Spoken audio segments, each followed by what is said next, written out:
এই বাটুল, তুই আমার এইটুকু মেয়েকে ধরে জড়াচ্ছিস কেন রে? ময়না আমার পুতুলে পালাচ্ছে। না মা, আমার ছেলে পুতুলের সঙ্গে মেয়ে পুতুলকে বিয়ে দিয়ে দিয়েছে। তবে সাত পাকে বিয়ে হয়ে গেলে তো বর বউকে আলাদা করা যায় না। ও তাই নাকি? দাঁড়ান দাঁড়ান, বাবা, 7 পাক ঘুরে বিয়ে হয়ে গেলে যদি আলাদা করা না যায়, তাহলে পুতুল কোলে নিয়ে তো আপনার মেয়ের সাথেও আমার ছেলে 7 পাক ঘুরেছে। ঠিক বলেছেন। আমিও তাহলে ওকে ছেলের বউ করে বাড়ি নিয়ে চলে যাব। ওর পুতুল দিয়ে দে ময়না। না ও তো বিয়ে দিয়ে দিয়েছে। ছেলে পুতুলগুলো সকলে মেয়ে পুতুলগুলো কি বিয়ে করে নিয়ে নিবি? আমার ছেলে পুতুল এক কথাটা 10টা বিয়ে দেব, তোর কি রে? নারী কত সুন্দর অভিনয় করে। ময়না, ময়না, আমি তোমার স্বামী। আমি আবার কবে বিয়ে করলাম? মনে আছে ময়না, ছোটবেলায় পুতুল খেলার ছলে আমি তোমাকে বিয়ে করেছিলাম?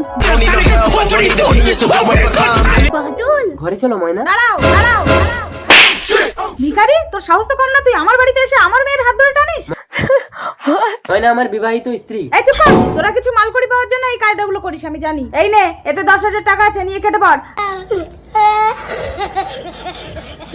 নতুন আইপিএস এসছে, আমাদের সমস্ত 2 নম্বর কারবারগুলো বন্ধ করে দিয়েছে। কি সর্বনাশ, তাহলে তো আমরা পথের ভিখারি হব।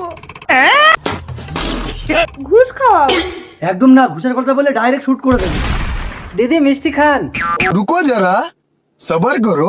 ওহ, গোদের উপরে বিস্ফোরা। কিসের মিষ্টি? বললাম তো আমার মেয়ের সাথে আপনার ছেলের বিয়ে দেবো না। বিয়ের মিষ্টি না, আমার ছেলে আইপিএস হয়েছে তাই। তুমি শেষ। Heads up, heads up, heads up, heads up. বাবা বাটুল, তুমি তোমার বউকে নিয়ে যাও, শুধু আমাদের 2 নম্বর কারবারগুলো বন্ধ করো না। হ্যাঁ ময়না, তোদের ছোটবেলায় বিয়ে হয়ে গেছে, আর বর বউকে আলাদা থাকতে নেই। No problem, come on darling.